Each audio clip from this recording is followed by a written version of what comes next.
అందరికీ నమస్తే.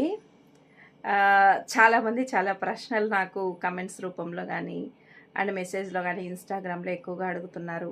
అయితే అనేక మందికి నేను బదులు చెప్పలేకపోతున్నా. ఎందుకంటే నా టైం అసలు ఎక్కువ ఉండటం లేదు. అయితే ఒకటైతే నేను చెప్పగలను.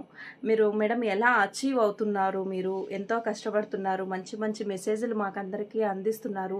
మీకు అనుభవం ఎక్కువగా ఉన్నట్టుంది అన్నట్టు చాలా పెడుతున్నారు. అన్నిటికీ చాలా ధన్యవాదాలు. అయితే ఏంటంటే మనం ఒక గోల్ పెట్టుకున్నాం అనుకోండి, ఆ గోల్‌ను రీచ్ అవ్వాలంటే ఎటువంటి ప్రయత్నాలు చేయాలి? మనం ఎలా ఆ గోల్‌ను రీచ్ అవ్వాలి? అంటే అంత సక్సెస్ రీచ్‌కి ఎలా వెళ్ళాలి? అనేది ఎప్పుడు నేను కూడా ఆలోచిస్తూ ఉంటాననమాట. అంటే అందరూ ఏంటంటే మీరు చాలా చేస్తున్నారు, అవేర్‌నెస్ ప్రోగ్రామ్స్ తీసుకుంటున్నారు, అలాగే కౌన్సిలింగ్ తీసుకుంటున్నారు, మళ్ళీ రెగ్యులర్ డ్యూటీగా మీరు ఇన్‌స్టిట్యూట్‌లో వర్క్ చేస్తున్నారు, ఎస్ఆర్ఎంలో వర్క్ చేసుకుంటూ మీరు ఇన్ని చేయడం అనేది, తర్వాత ఇన్ని పుస్తకాలు రాశారు.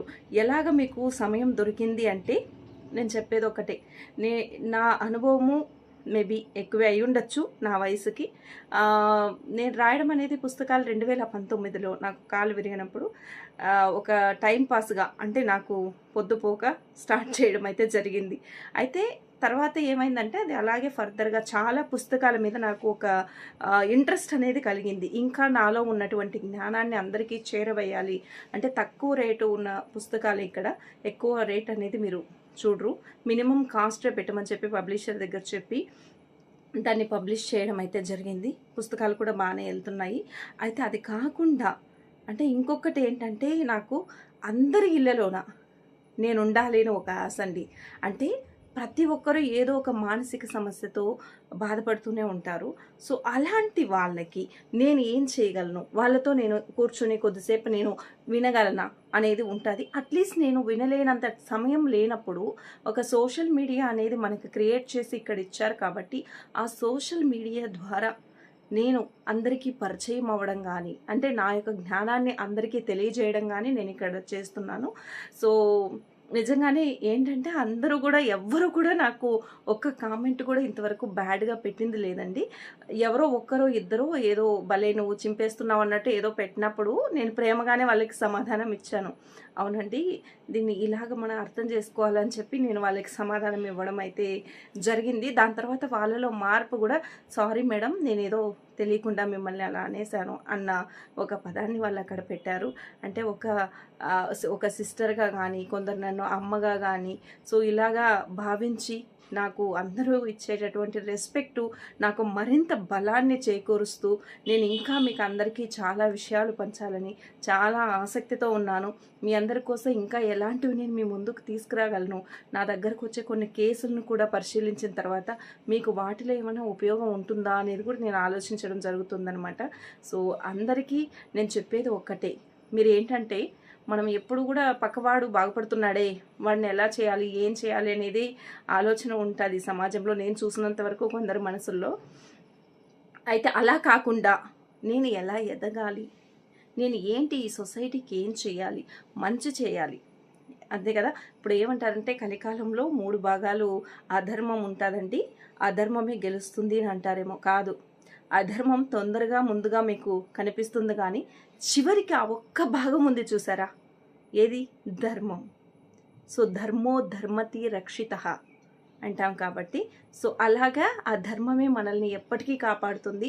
మనం ఒక్కరికి అన్యాయం చేయొద్దు, ఒక్కరి కడుపు కొట్టద్దు. మనం వీలైనంత వరకు తక్కిన వాళ్ళకి ఎలా చేయగలమో, డబ్బు సాయం చేయకపోయినా జ్ఞానం సహాయం చేయండి.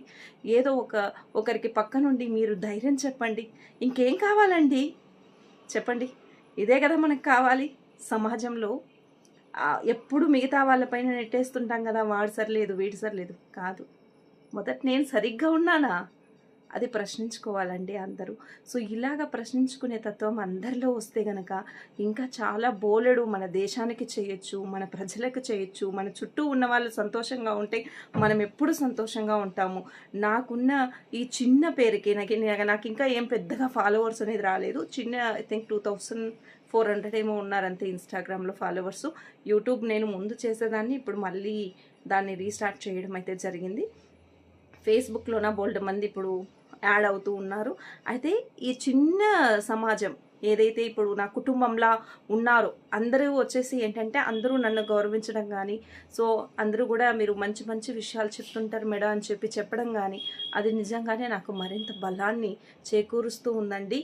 నేను ఇంకా 10 మందికి, ఇంకా కొంతమందికి నా వల్ల వీలైనంత జ్ఞానాన్ని నేను పంచడానికి ఎప్పుడూ ముందుగానే ఉంటాను.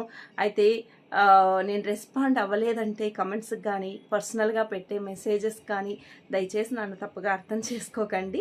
ఎందుకంటే నాకు బాధ్యత ఉంది కదండి, నా పని చూసుకోవాలి, ఇల్లు చూసుకోవాలి, అన్నీ ఉన్నాయి. సో అందరికీ నేను చేతులు జోడించి నేను నమస్కారం చేయడం అయితే జరుగుతుంది. ఈ నమస్కారం అనేది ఏంటంటే ప్రతి ఒక్క కుటుంబ వ్యక్తి, అంటే ఎవరైతే నా కుటుంబంలో ఇప్పుడు వ్యక్తులుగా మారి నన్ను సపోర్ట్ చేస్తూ మరింత ముందుకెళ్ళడానికి మీ యొక్క ప్రోత్సాహం అయితే నాకు ఉంది. ఒక కౌన్సిలింగ్ సైకాలజిస్ట్గా, ఒక ఆథర్గా అనేక మంది యువకులకు నేను కౌన్సిలింగ్ చేయడం అయితే జరుగుతుంది. చాలా వరకు వాళ్ళ చిన్నప్పటి నుంచి వాళ్ళు మనసులో పెట్టుకున్నటువంటి బాధలు కానీ, భారాలు కానీ అన్నీ కూడా నా దగ్గరకు వచ్చినప్పుడు వాళ్ళు షేర్ చేయడం అయితే జరుగుతుంది. అంటే అన్నీ కూడా నేను కాన్ఫిడెన్షియల్గా పెడతాను కాబట్టి నేను ఎక్కడ కూడా ఎవరి పేరు కూడా నేను ఇక్కడ చెప్పకూడదు. అది మా వృత్తి అనమాట, ఒక కౌన్సిలర్గా. అయితే ఈ అనుభవాలు ఏవైతే ఉన్నాయో వాటిల్లో ఉన్నటువంటి మంచివి మిగతా సమాజానికి నేను చేరవేయడానికి నా ప్రయత్నం అయితే నేను చేస్తాను. అందరికీ ధన్యవాదాలు.